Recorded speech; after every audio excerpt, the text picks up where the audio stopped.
happens as it should, and we know that these things will always be divinely timed, right?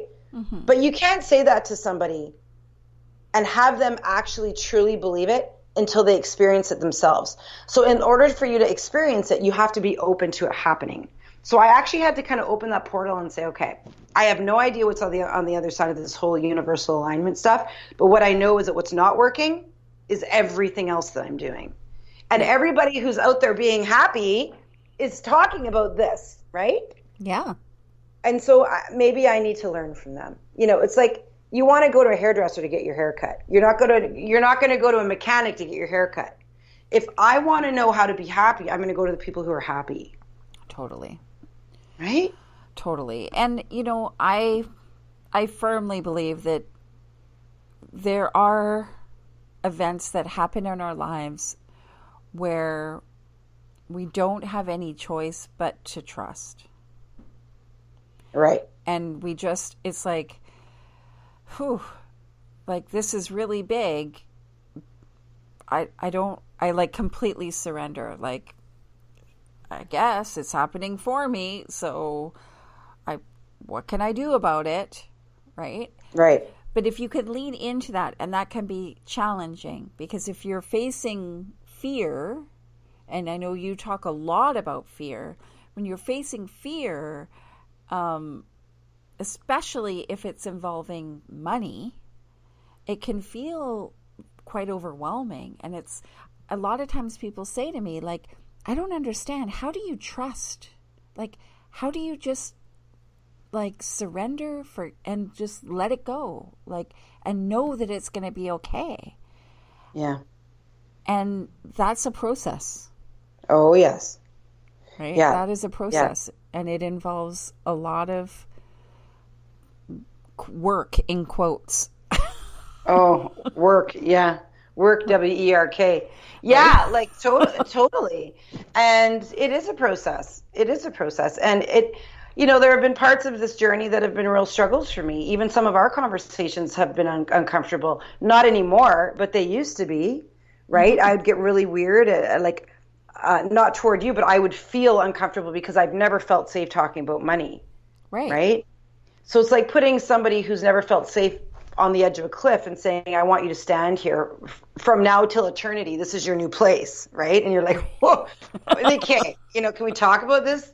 Right? So that I felt that way for a long time, that it was really uncomfortable. And there was something about not sharing my secrets that was safe, right? It's just like I could just go on just being this way. But it so clearly wasn't working for you. It was making me physically sick, actually. I was getting a lot of headaches, and there's all kinds of stuff that haven't even actually washed out that were symptoms of that, like lots and lots of headaches, lots of waking up in the middle of the night. I mean, your Do you your remember your subconscious mind is working. eyes? My eyes. Yeah. Like Even your though I think eyes that were like that trying was, to crawl out of your head at one point. yeah, there was like some serious, like my eyes were bugging out of my head. There was some serious manifestation of physical manifestation of what was going on with me spiritually, right, in my life. And and I really believe now that money is energetic flow and that it's connected to us spiritually. The work that I do in the Uncommon Woman movement, the work that you do in alchemy advising, right? Mm-hmm. Um, the work that we do is work that gives women an opportunity to be spiritually connected to themselves. So I work with women through their fear, right? We can't be spiritually connected to ourselves if we're scared all the time. We can't be spiritually connected to ourselves if we're so stressed out about money that we're not sleeping. Right. So what we do is connected to money in that way. And I believe that money has a spiritual energy about it. And so now that I have a much healthier perspective and I know that there's lots of it out there and I know that it comes when it's supposed to come and it doesn't come when we're not doing the right thing, then it feels really good. Yeah. Yeah, and the right thing can shift. It can change. It can morph along the way, right? Um, Money came to you when you had your gym and you were doing all that. Money started flowing. You were putting Yeah. in the quotes, the work, right? And it was flowing, but ultimately it wasn't what you wanted to do and you transitioned out of it. And the gift of all of that is the uncommon woman. Right. Right. Yeah. And the transformation in you and your business and your financial future. Right. Yeah. Right.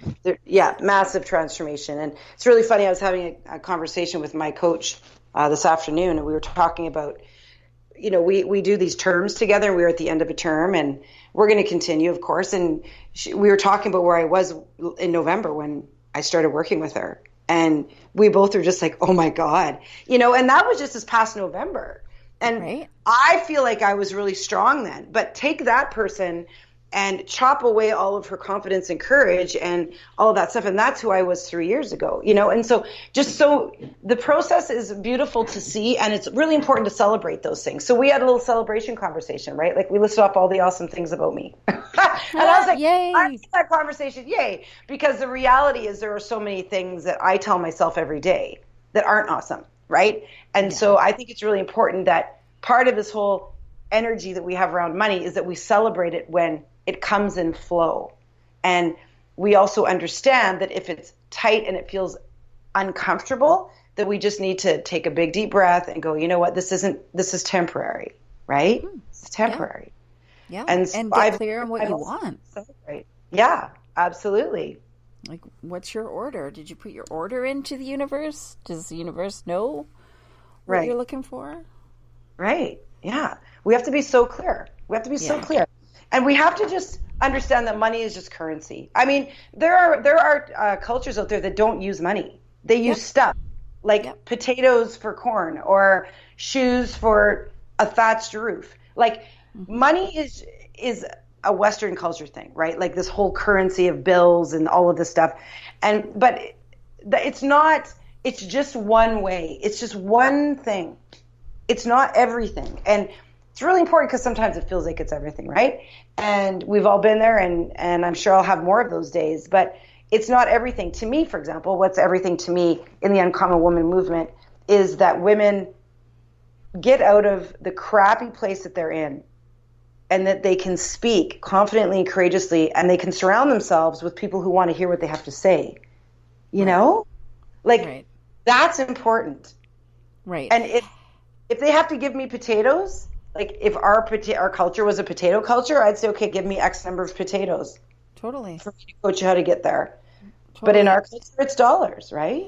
Well, and money is just, I'll never forget. So my mentor, David Bear, said, and when we were just in Cabo, he was like, Elon Musk has gazillions of dollars. Right. Because his purpose is to get us to Mars. So, of course, you need a gazillion dollars for that. He's living his purpose. Space travel is his purpose. Exploring the universe is his purpose, and you need money for that. So, when you are tapped in to the vibrations and the frequency, you will have money delivered to you to meet the needs of whatever it is that you are leaning into. Mm-hmm. Right? Right. So it's not that, everybody needs a gazillion dollars. No, absolutely not. I know, like, I too taught abroad for a while, and I needed no money. Right. Everything was taken care of. Like, everything. My rent was paid. The bills were paid. People brought me food all the time. I never, like, I'd go to the store and they would be giving me stuff. Students gave me meals, and the school had meals, and I'd go to the pub, say, and beers would be bought for you. And I didn't spend any money. Right. And I wanted to. But I didn't need money when I lived in these places because it just wasn't, I didn't need it. Right. And so it's not like, money happens to be the currency that, it's just part of our life right now. That's right. It might not always be that way. I remember I made a joke once in a call where I was like, they don't exactly carry wallets around in Star Trek. Like, money might not always be the thing, right? I love it. You use that analogy. Right? I'm Like talking potatoes, you're talking about Star Trek. I wonder if anybody's hung up yet. They're like, these two are just dingbats. Right? Weirdos, But But it's just yeah, a thing, right? right? It's just a thing. Yeah, It's that's just a right. thing. And it's just it's a means to an end, Yeah, right? yeah, So absolutely. when you create a movement, or, you create a business, especially artists, anybody who is doing really spiritual work, or, conscious creation, Yeah, those people can feel like, oh, no, I don't need money for that. Have right. you seen that in the work that you do with women? Oh gosh, yes. So Yeah. you're asking me if there are people who do things and they talk about the fact that they don't need money or it's not important. Yeah. Yeah. I was probably one of those people, but I honestly don't think that those people mean that. And if they do mean it, then more power to them. But I think that it's an excuse for people who don't have any money. And I'm not saying that to be rude, but that was my excuse, that I would say, oh, the uncommon woman, because people would. Here's a great example. So I went and got a business number for the uncommon woman, and I went to the bank and I opened up a bank account for the Right. uncommon woman, because it's this completely separate movement, right? You've taught me this stuff, right?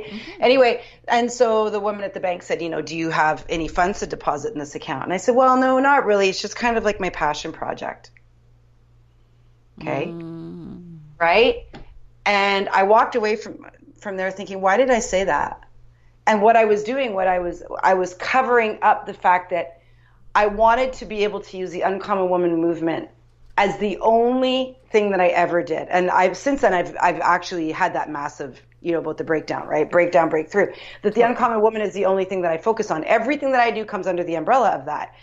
But that was that was an awakening. I don't even think I told you about that. That was an awakening where I was like, what? Then why are you opening up a bank account? Like, that makes no sense, right? And she kind of looked at me like, that's weird, because you're opening up a bank account. But I'm like, it's, I'm never going to put any money in it. Like, Right. Not really a super awesome client for her to be, Anyway, it was just, the whole thing was weird. But again, it was my own stuff. And so soon after that, I actually decided that everything I did was going to be under the uncommon woman. So every single program I ever, offer, every retreat, every event, it's all going under the uncommon woman. So I flipped that. And what's happened? My best month, right? So, and I'm so excited about that, because that means that really great things get to happen with the women that I so desperately want to get on stages, or to be able to just speak, why wouldn't I want the uncommon woman movement to have, cash backing? It makes no sense, because it's a movement that helps people. Just like you can't give the people in, I don't know, we can use our own country. I've got people starving in my own city. I can't give them food if I have no money. Right. And no food. Right. And I'm going to feed myself first. Right. And so it makes no sense. So if somebody's on here and they're thinking that, I ask them to really get super, super honest about if they're just saying that because there's no money coming in, or if they truly want it to be philanthropic. Because if so, then you register it as so, right? Like, it becomes a philanthropy project, and you do all the things. But yeah. The philanthropy project still can have employees. Well, and you need money to be a philanthropist. Right. So, the whole thing about money makes the world go round. Well, there it does, is some truth in that, right? Yeah. In the world that we live in right now, sure, absolutely, Right. it plays a role. So, it's an important conversation. Right. So, tell us a little bit about the Uncommon Woman Tour. Okay, so the Uncommon Woman Tour is really something that has, it's been marinating ever since the night. There was a night in, it's a specific evening or specific night when I was in bed, and I was kind of having the realization that I couldn't live the way that I was living. And I was leaving my partner and everything was falling apart. And I remember lying in the bed and thinking about the fact that I wanted to be able to provide a place for women. And the Uncommon Woman movement came from there. But I remember lying on my bed, and I think I write about it in the beginning of my book that I'm still writing. And